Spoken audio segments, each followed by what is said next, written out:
Hi there, interghost here, and I'm doing a Spanish and Italian pickups video.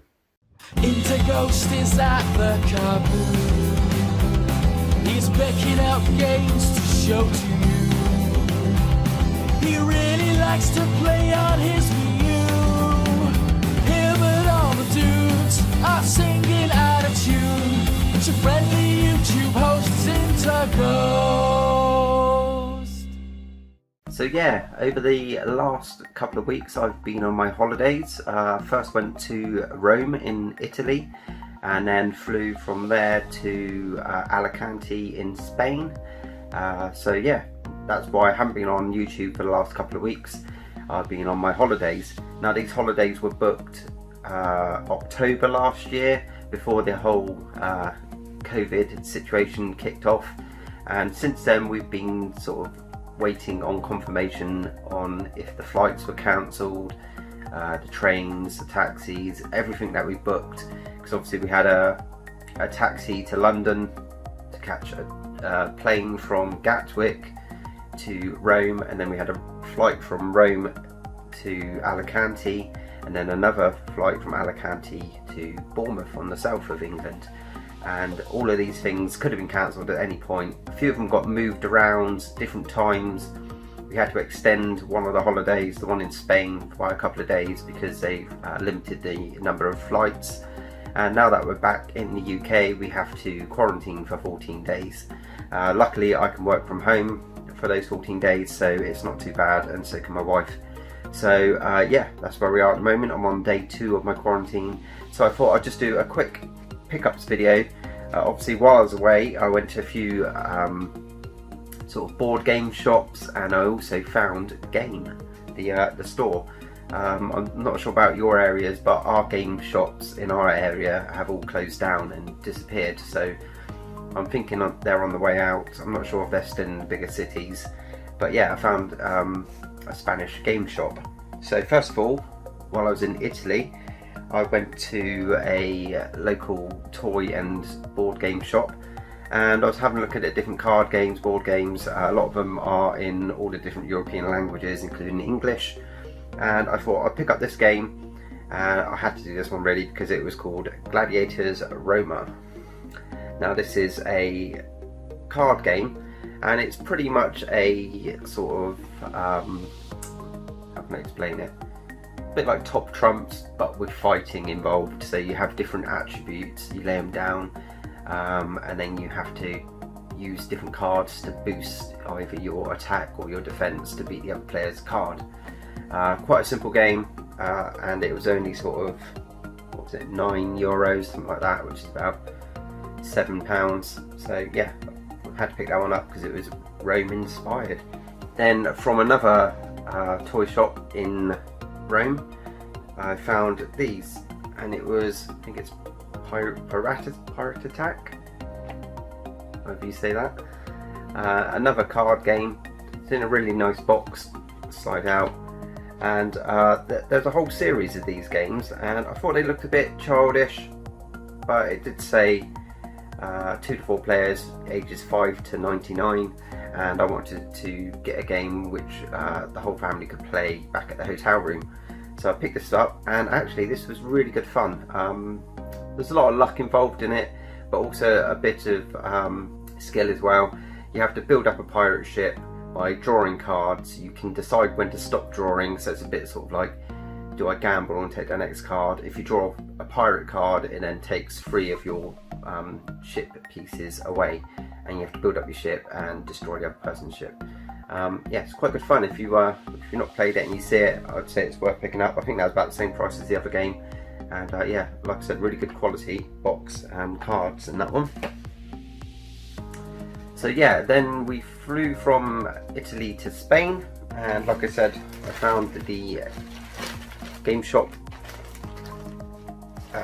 Spanish version, yes, Game España, and I went in there and I looked at the Nintendo Switch games, because obviously if you follow my channel you'll know that I'm collecting Nintendo Switch games, only the good ones. I'm not just buying a whole set of useless games that I'm never going to play.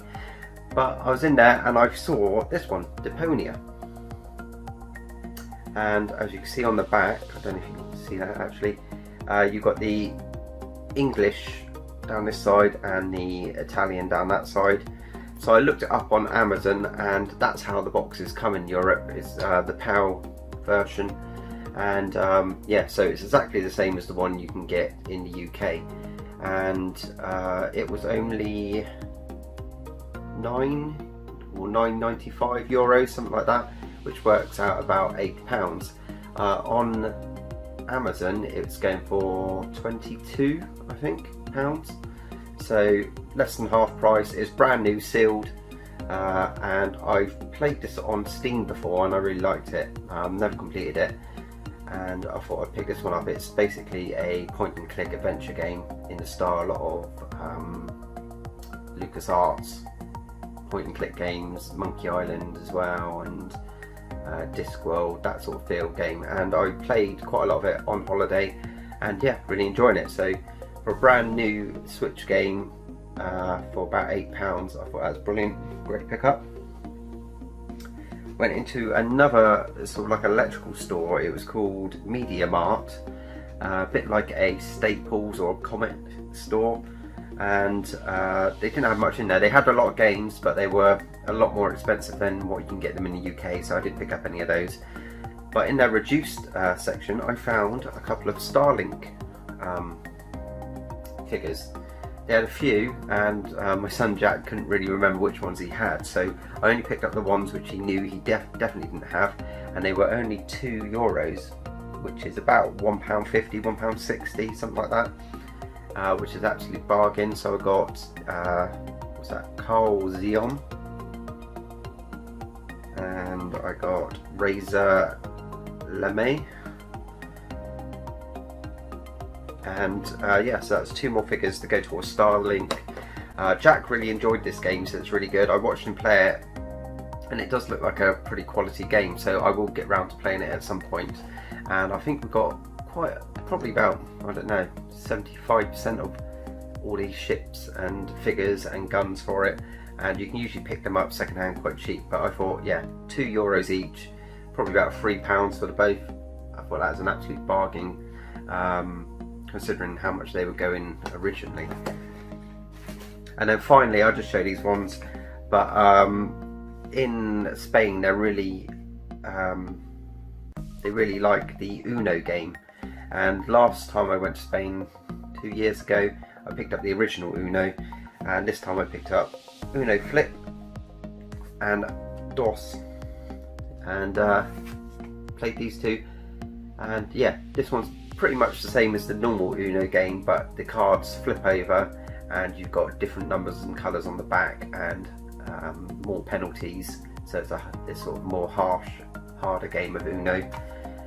DOS is the same style cards, totally different game though. You have two cards in the middle and you have to match numbers and colours to get rid of the cards in the middle, and they were only sort of €4 each, so really cheap.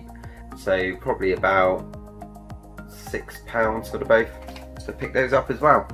So that's it, yeah. So travelling in Spain and Italy wasn't too bad. In Italy you have to wear the face masks in any indoor places, shops, restaurants, anything like that. A lot of the restaurants were closed, or when we went in there, we was like the only people in there, so it was very, very quiet, which is strange because I went sort of 15 years ago, and in Rome it's absolutely packed full of tourists, but when I went this time, obviously with the COVID and everything, it was very quiet, which is good in a way because we got to see everything we wanted to see. A lot of the stuff is outside. Went to the Colosseum, that was open, you had to pre-book tickets to get into there. So yeah, in terms of seeing everything, it's really good, but for the country I think they are suffering pretty bad out there. Then we went to Spain again. It was very quiet, but in Spain we go to visit my in-laws who live there, and they live in sort of the outskirts of town, so it's a very quiet place anyway. But yeah, there wasn't very many people walking around. In Spain at the moment you have to wear a face mask all the time, travelling in cars, walking around the streets. The police actually pull over if you're not wearing a face mask on the street, and they will fine you on the spot. We did see quite a lot of police about, and they do slow down and look at you as they go past to make sure you've got your masks on. In bars and restaurants you have to wear your mask into the buildings, but as soon as you sit down you can take the mask off. So yeah, all a bit strange. The aeroplanes were quite empty. The one out to Rome was full. The one from Rome to Spain was sort of 3/4 full, but then the one from Spain back to Bournemouth was pretty empty. It's probably less than half full, so that's all a bit weird. I think they're still picking up. The pace obviously is less from Spain, because Spain is a place if you come back from you have to isolate, which we are doing. So yeah, that's it really. That's my update. I've got a lot more pickups to show you, but I'm going to save them to the end of the month. I just wanted to show you what I got on my holidays. Hope you enjoyed that short video, and I will catch you in the next one. Thanks for watching. Cheers.